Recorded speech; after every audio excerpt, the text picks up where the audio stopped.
الحمد لله نحمده ونستعينه ونستغفره ونؤمن به ونتوكل عليه ونعوذ بالله من شرور أنفسنا ومن سيئات أعمالنا من يهده الله فلا مضل له ومن يضلله فلا هادي له ونشهد أن لا إله إلا الله وحده لا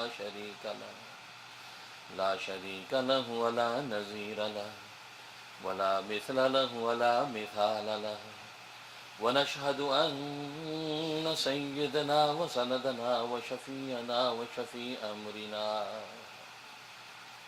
وحبيبنا وحبيب ربنا ومولانا محمدا عبده ورسوله أرسله الله إلى كافة للناس بشيرا ونذيرا وداعيا إلى الله بإذنه وسراجا منيرا أما بعد فأعوذ بالله من الشيطان الرجيم بسم الله الرحمن الرحيم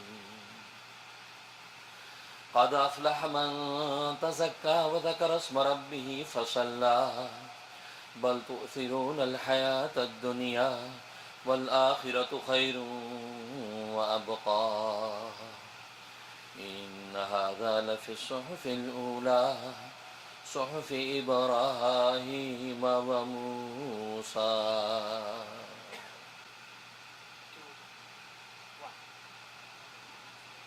تو ناظرین و حاضرین، میں عرض کر رہا تھا کہ ہدایت کے مراتب اس قدر ہیں کہ احاطہ شمار میں نہیں آتے، اور یہ بات آپ جانتے ہیں کہ ہدایت کا لفظ ضد ہے ضلال کی.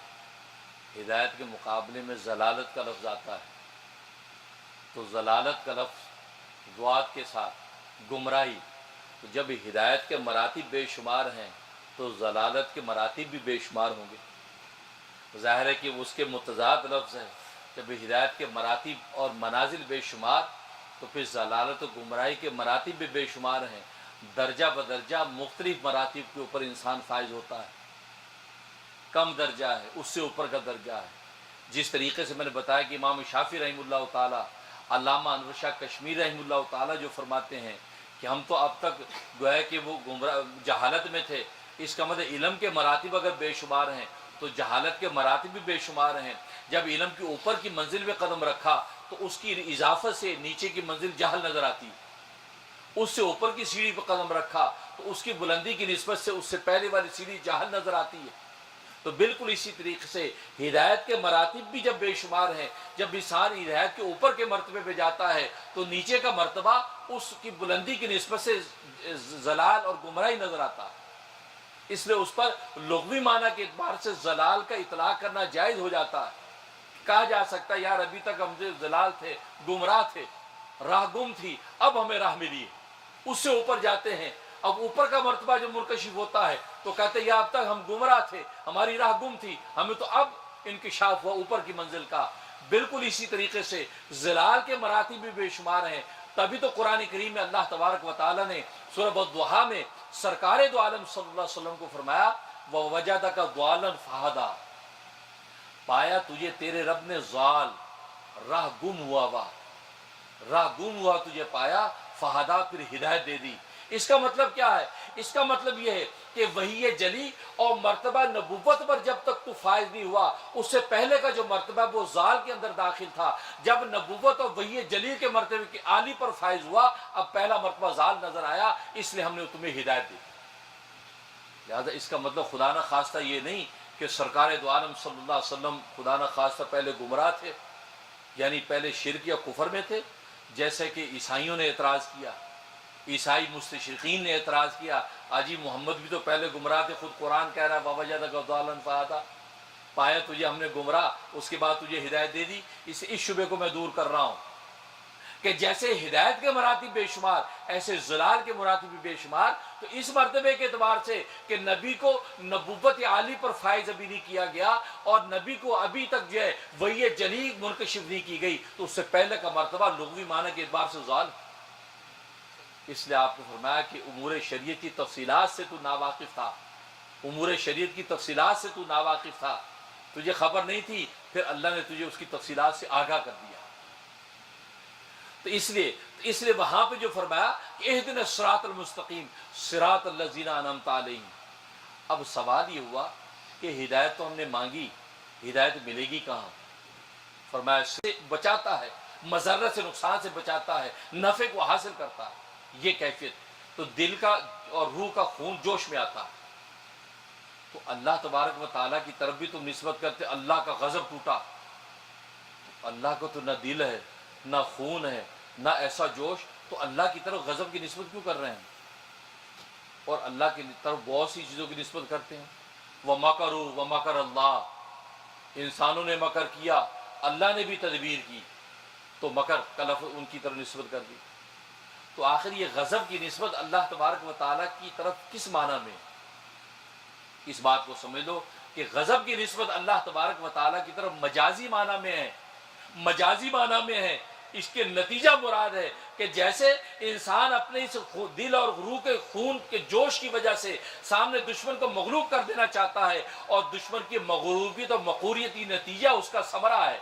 تو اللہ کی طرف جب غضب کی نسبت ہوتی ہے، اس سے مراد اس کا نتیجہ اور ثمرہ مراد ہے کہ اللہ اس دشمن کو مغلوب کر دیتا ہے، اللہ اس دشمن کو مقہور کر دیتا ہے، اللہ اپنے منشوں کو پورا کر دیتا ہے، اللہ اس پر غالب رہتا ہے. تو ایسی جتنی بھی صفات قرآن کریم میں ذکر ہیں، وہاں اس کا نتیجہ اور ثمرہ مراد ہے، اس کا وہ اثر اصطلاحی معنی مراد نہیں. تو یہاں پر فرمایا غیر المغضوب علیہم، نہ وہ لوگ جن پہ اللہ کا غضب ٹوٹا ہے. یعنی مطلب کیا ہے کہ اللہ نے جن کو مقہور کر دیا، اللہ نے جن کو مردود کر دیا، مبغوض ہو گئے جو لوگ، وہ مراد نہیں ہے. ولا الضالین، ماننا وہ جو کہ گمراہ ہوئے، ان کا راستہ نہیں چاہیے. دیکھو ڈفرینشیٹ کر دیا. یہ اللہ تبارک و تعالیٰ کی عنایت کہ وہ رجال اللہ بتا دیے کہ جن کی صحبتیں آپ کو اختیار کرنی، اور ساتھ اس بات سے بھی متنبع کر دیا کہ ان لوگوں سے تمہیں بچنا بھی ہے. اس لیے کہ عقل مند وہی ہے کہ جو صرف دوستوں کو نہیں بلکہ اپنے دشمنوں کو بھی پہچانتا ہو. آپ دوستوں کو پہچانتے، دشمنوں کو نہیں پہچانتے، یہ عقل مند آدمی نہیں ہے، یہ دانش مند نہیں، یہ کہیں مار کھا جائے گا. اس لیے کہ دشمنوں کی طرف سے غافل ہے، دشمن حملہ آور ہو کے کسی وقت بھی نقصان پہنچا سکتے ہیں. لہذا عقل مند وہ ہے کہ جو دوستوں کو بھی پہچانے اور دشمنوں کو بھی پہچانے. اس لیے اللہ نے کہا رجال اللہ غیر انعمت علیہم، جو لوگ ہیں یہ تمہارے دوست ہیں، ان کی صحبت اور رفاقت تم حاصل کرو. اور غیر المغضوب علیہم، یہ تمہارے دشمن ہیں، ان کی صحبتوں سے بچ جاؤ. اگر تم نہ بچے تو تمہیں پھر یہ نیکوں کی صحبت فائدہ نہیں دے گی. نیکوں کی صحبت فائدہ نہیں دے گی. اگر ایک بالٹی دودھ کے اندر ایک قطرہ پیشاب کا ڈال دیا گیا تو سارا دودھ پیشاب بن جائے گا، دودھ نہیں رہے گا. آپ کہتے نہیں ہم نیکوں کی بھی صحبت اختیار کرتے ہیں، ہم بدوں کو بھی ٹائم دیتے ہیں، اس کا مطلب ہے پھر نتیجہ صفر ہے، نتیجہ صفر ہے. اس لیے کہ یہ ارذل کے تابع ہوتا ہے، یہ منطق کا اصول ہے. ارذل کے تابع ہوتا ہے، جو کمتر چیز ہوتی ہے اس کے تابع ہوتا ہے. ایک بیٹے نے باپ کی ساری زندگی تابع داری کی اور آخر میں جا کے اس کی نافرمانی کر دی، باپ سے گستاخی کر لی، تو ایک دفعہ کی گستاخی ساری زندگی کی تابع داری پہ پانی پھیر دیتی، کیونکہ نتیجہ ارذل کے تابع ہوتا ہے، رذیل کے تابع ہوتا ہے. دودھ کی بالٹی کے اندر ایک قطرے پیشاب نے کیا کمال دکھایا کہ اس لیے ارذل کے رذیل کے تابع ہوتا ہے، لہذا پورا کا پورا دودھ پیشاب ہو جائے گا، وہ قابل قبول نہیں. اس لیے فرمایا کہ تم صحبتیں اختیار کرو تو نیک لوگوں کی صحبتیں اختیار کرو. نبیوں کا زمانہ ملا تو نبیوں کی صحبتیں اختیار کرو. صدیقین کا ملا صدیقین کی صحبت اختیار کرو. شہداء کا زمانہ ملا شہداء کی صحبت اختیار کرو. اور اگر تمہیں صالحین کا زمانہ ملا صالحین کی صحبت اختیار کرو. اور پھر یاد رکھو فلاں فلاں کی صحبت اختیار نہ کرنا، ان کے قریب نہیں جانا. اگر ان کے قریب گئے تو اس کی مثال کیا ہو جائے گی؟ حضرت حکیم الامت مجدد ملت مولانا اشرف علی تھانوی رحمہ اللہ تعالیٰ کے آخری خلیفہ تھے، بڑے جلیل قدر خلیفہ، محی السنہ حضرت مولانا شاہ ابرار الحق صاحب ہردوئی، انڈیا کے تھے، ہردوئی کے تھے. ان کا قصہ لکھا ہے کہ ایک مرتبہ وہ مکے سے مدینہ کار میں سفر کر رہے تھے. اے سی چلا ہوا ہے، ظاہر وہاں تو اے سی کے بعد گزارا نہیں، اے سی چلا ہوا ہے لیکن گاڑی ٹھنڈی نہیں ہے۔ اب گاڑی چل رہی ہے، گاڑی ٹھنڈی نہیں، اے سی چل رہا ہے۔ تو کافی سفر طے کر لیا تو بار بار ڈرائیور کو پوچھے بھائی یہ اے سی جو ہے نا وہ چل رہا ہے، وہ گاڑی ٹھنڈی کیوں نہیں ہے؟ اس نے ادھر ادھر دیکھا، اس نے کہا پیچھے والی ایک کھڑکی جو تھوڑی سی کھڑکی اوپر سے کھلی ہوئی ہے، یہ فلاں طرف کی، اس کو بند کریں۔ تو وہ بند کی گئی تو 5 منٹ گاڑی ٹھنڈی ہو گئی۔ اس پر مولانا شاہ ابوالبرکات ہردوئی رحمۃ اللہ علیہ نے فرمایا کہ مجھے اللہ نے علم عظیم عطا فرمایا کہ یہ مثال ہماری نیکیوں کی ہے۔ ہم اگر نیکیاں کرتے رہیں لیکن گناہوں کی کھڑکیاں کھلی رہیں تو فرمایا نیکی کا نور جمع نہیں ہوگا، نیکی کا نور جمع نہیں ہوگا۔ فرمایا ٹینکی کے اندر پانی بھرتے رہیں، نیچے ٹوٹیاں کھول دیں اور پانی بھرتے رہیں، بھرے دریا کے دریا بھر دیں، پانی سارا نکل جائے گا، ٹینکی خالی۔ بالکل اسی طریقے سے ہم اگر نیکیاں کرتے رہیں، نماز پڑھ رہے ہیں، روزے رکھ رہے ہیں، زکاتیں دے رہے ہیں، حج بیت اللہ کر رہے ہیں، لیکن ہماری حالت یہ ہے ہماری آنکھ کی ٹوٹی کھلی ہوئی ہے، کان کی ٹوٹی کھلی ہوئی ہے، ناک کی ٹوٹی کھلی ہوئی ہے، زبان کی ٹوٹی کھلی ہوئی ہے، ہاتھ پیر کی ٹوٹیاں کھلی ہوئی ہیں، اور یہ سب کے سب گناہوں کے اندر مصروف ہیں، تو جتنے انوارات عبادت کے اندر آئیں گے سارے کی ساری ٹوٹیوں کے سے خارج ہو رہے ہیں اور ہمارا اندر کے اندر خالی کا خالی۔ تو اللہ تبارک و تعالی یہی حقیقت واضح کر دی کہ صراط الذین انعمت علیہم، ان کی صحبتوں کے اندر تم بیٹھو، لیکن ان کی صحبتوں میں نہ بیٹھو، مغضوب علیہم کی صحبت اختیار نہ کرو، ظالمین کی صحبت اختیار نہ کرو۔ اگر تم ان کی صحبتوں میں بیٹھو گے تو جو انوارات تمہیں یہاں صحبت سے ملے ہیں وہ سارے کے سارے انوارات وہاں خارج ہو جائیں گے اور تمہاری استعداد خالی رہ جائے گی۔ اس لیے اس کا بھی پتہ دے دی، غیر المغضوب علیہم ولا الضالین۔ اور یہ بات آپ جانتے ہیں کہ حدیث میں آتا ہے کہ اللہ تبارک و تعالیٰ نے سورہ فاتحہ جیسی صورت آسمانی کتابوں اور صحیفوں میں کسی میں نازل نہیں کی، نہ تورات میں ایسی صورت نازل کی، نہ انجیل میں ایسی صورت نازل کی، نہ زبور میں ایسی صورت نازل کی، نہ صحائف شیش میں ایسی صورت نازل کی، کسی نبی کی کتاب میں ایسی فاتحہ جیسی صورت نازل نہیں کی، بلکہ فرمایا خود قرآن کریم میں بھی اس کی مثل کوئی صورت نہیں، یعنی قرآن کریم میں بھی فاتحہ جیسی کوئی اور صورت نہیں، یعنی ایسی صورت ہے کہ اس ایک چھوٹی سی صورت میں، جس کو کہتے ہیں دریا بکوزہ، کوزے کے اندر دریا بند کر دیا، اللہ نے پورے قرآن کریم کے علوم معارف کو ایک سورہ فاتحہ میں بند کر دیا، یہ کمال کر دیا۔ اس لیے فرمایا کہ یہ سورہ فاتحہ ایسی باکمال صورت، اور وہ کیسے بند کر دیا؟ پتہ بھی تو چلے کہ اس میں کیا علوم و معارف بھر دیے ہیں کہ جو پورے قرآن میں۔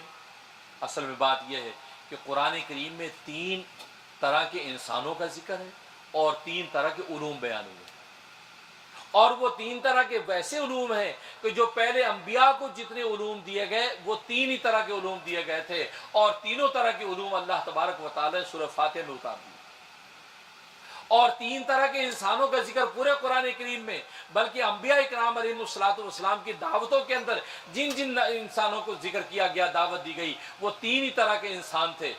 اللہ تبارک و تعالی نے ان 3 طرح کے انسانوں کا ذکر اس میں کیا۔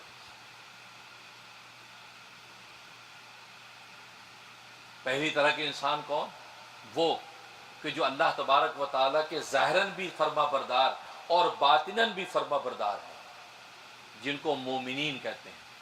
یہ مومنین، تو اللہ تبارک و تعالیٰ اس صورت میں مومنین کا ذکر کیا اور ان مومنین کی تفصیلات کو پورے قرآن پر پھیلا دیا۔ اور دوسرا وہ انسان ہے کہ جو ظاہراً تو اللہ تبارک و تعالیٰ کے تابع دار ہیں، لیکن باطناً اللہ تبارک و تعالیٰ کے نافرمان ہیں۔ ظاہر میں ایمان اندر کفر ہے، یہ منافقین۔ تو اللہ تبارک و تعالی نے منافقین کا ذکر پورے قرآن میں پھیلا دیا، خود فاتحہ میں بھی ذکر کیا۔ اور تیسرے طرح کے انسان وہ ہیں کہ جو ظاہراً بھی اللہ تبارک و تعالیٰ کے نافرمان ہیں اور باطناً بھی اللہ تبارک و تعالیٰ کے نافرمان ہیں، جن کو کافرین کہتے ہیں، کافرین۔ تو اللہ نے قرآن کریم کی صورت میں بھی ذکر کیا اور پورے قرآن میں بھی ان کا تذکرہ۔ یہ تو 3 طرح کے لوگ۔ چنانچہ یہ جو فرمایا صراط الذین انعمت علیہم، اس میں مومنین کا ذکر، فرمایا غیر المغضوب علیہم، اس میں منافقین کا ذکر، اور منافقین کو مغضوب علیہم اس لیے کہا کہ منافق زیادہ خطرناک ہے، اس لیے کہ وہ ظاہراً آپ کا دوست اور اندر سے آپ کا دشمن ہے۔ اندر سے آپ کا دشمن، منہ میں رام رام، بغل میں چھری، یہ خطرناک ہے، کیونکہ پتہ نہیں چلے گا کب وار کر دے۔ اس لیے ان منافقین کی سزا بھی قرآن نے کہا ان المنافقین فی الدرک الاسفل من النار، یہ جہنم کے سب سے نیچے درجے کے اندر ڈالے جائیں گے۔ اور اس کے بعد وللضالین جو کہا، وللضالین گمراہ ہیں، وللضالین میں کافرین کا ذکر، بس یہ اجمالی ذکر کر دیا۔ اب پورے قرآن میں ان تین طرح کے طبقوں کا ذکر چل رہا ہے، کہیں کافرین کا ذکر، کہیں منافقین کا ذکر، کہیں مومنین کا ذکر، پھر ان کے انجام، پھر ان کے انعام، پھر ان کی دنیا کے اندر طرز زندگی، آخرت کے اندر ان کے انعامات، ان کی تفصیلات، یہ پورا قرآن سے بھرا ہوا ہے۔ اور تین طرح کے علوم، اور یہ تین ہی طرح کے علوم سارے انبیاء کو عطا کیے گئے۔ پہلا علم، علم شریعت، دوسرا علم، علم طریقت، تیسرا علم، علم حقیقت۔ یہ تین علم کی قسمیں ہیں، علم شریعت، علم طریقت اور علم حقیقت۔ یہ تینوں علوم اللہ تبارک و تعالیٰ نے اس سورہ فاتحہ کے اندر ذکر کر دیے اجمالی طور پہ، اور پھر یہ علوم جو ہے پورے قرآن کریم میں ان تینوں طرح کے علوم کا ذکر کیا گیا، اسی علوم کی جزیات کو بیان کیا، علم شریعت، علم طریقہ اور علم حقیقت۔ تو انشاءاللہ اس پر گفتگو کریں گے اور یہ گفتگو جاری رہے گی۔ اللہ تبارک و تعالیٰ آپ حضرات کو قرآن کریم کے علوم اور انوارات سے مالا مال فرمائے، اور ہمیں بھی قرآن کریم کے لطائف و معارف کے حقائق سمجھنے کی توفیق عطا فرمائے، اور آپ حضرات کے سامنے جو کچھ بیان کیا اس کی کمی بیشی کو اللہ تبارک و تعالیٰ معاف فرمائے۔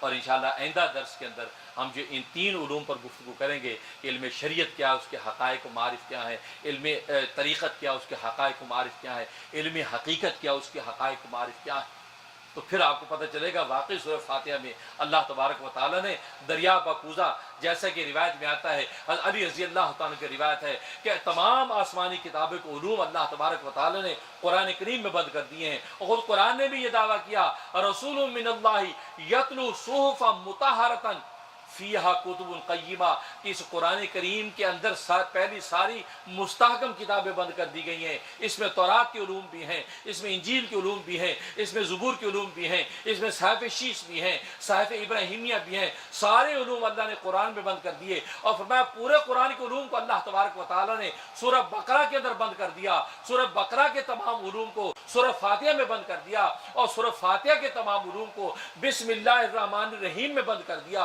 اور بسم اللہ الرحمن الرحیم کے سارے علوم کو اللہ نے لفظ اسم کے اندر بند کر دیا، اور لفظ اسم کے سارے علوم کو بسم اللہ کی با کے اندر بند کر دیا، اور بسم اللہ کی با کے علوم کو با کے نقطہ کے اندر بند کر دیا، اور العلم نقطۃ، علم ایک نقطے کا نام یہ ہے۔ اس لیے سورہ فاتحہ کے اندر یہ علوم و معارف اللہ نے کس طریقے سے بند کر دیے۔ اور آپ جانتے ہیں آج ہمارا چوتھا درس ہے اور ابھی سورہ فاتحہ پر ہی گفتگو ہو رہی ہے، اور میری چاہت یہ اسی طریقے سے پورے قرآن پر گفتگو کریں، آپ کو پتہ چلے کہ اللہ تبارک و تعالیٰ کے ایک ایک حرف کے اندر ایک ایک لفظ اور حقیقت و سکون کا کیا علوم و معارف ہیں۔ یہ علماء ربانیین کے قلوب پر اللہ تبارک و تعالیٰ نقطہ بعد الوقوع کے طور پہ یہ چیزیں نازل کرتے ہیں۔ علوم وہابیہ ہوتے ہیں کہ جو علماء اکرام جو ہے عوام کے سامنے پیش کرتے ہیں، اس سے قرآن کریم کی عظمت اور للہیت اور اس کی جو ہے شان و کبریائی ہمارے سامنے آتی ہے، ورنہ کرنے کو سیدھا ترجمہ کر کے تفصیل کر دیں۔ لیکن یہ کہ اس طرح تو آپ صبح شام سنتے ہی ہیں، جگہ جگہ ملتا ہے، لیکن انشاءاللہ اسی ذوق و شوق کے ساتھ اگر آپ یہ چیزیں سنتے اور سمجھتے رہیں گے اور اس پیغام کو یاد بھی کریں گے اور آگے پہنچاتے رہیں گے تو آپ کو یاد ہوگا۔ اسے لکھا ہے کہ کسی علم کو یاد رکھنے کا طریقہ یہ اس کو آگے پہنچا دو، آپ کو یاد ہو جائے گا۔ آپ اپنے پیٹ میں نہ رکھے، آگے پہنچا دیں، آپ کو یاد ہو جائے گا، وہ آگے پہنچا دے۔ اور سوچ لیں کہ یار یہ علمی نقطہ 25 آدمیوں کو، پورا ایک ہفتے بعد سنڈے آتا ہے تو 25 آدمیوں کو 7 دن میں نے 25 آدمیوں کو یہ علم کا نقطہ آگے پہنچانا ہے۔ آپ 25 آدمیوں کو ذکر کریں۔ آج ہماری محفل فضولیات کا شکار ہے، سارا وقت ہمارا یہ ٹیکسٹ میسیج اس کے اندر ضائع ہوتا ہے۔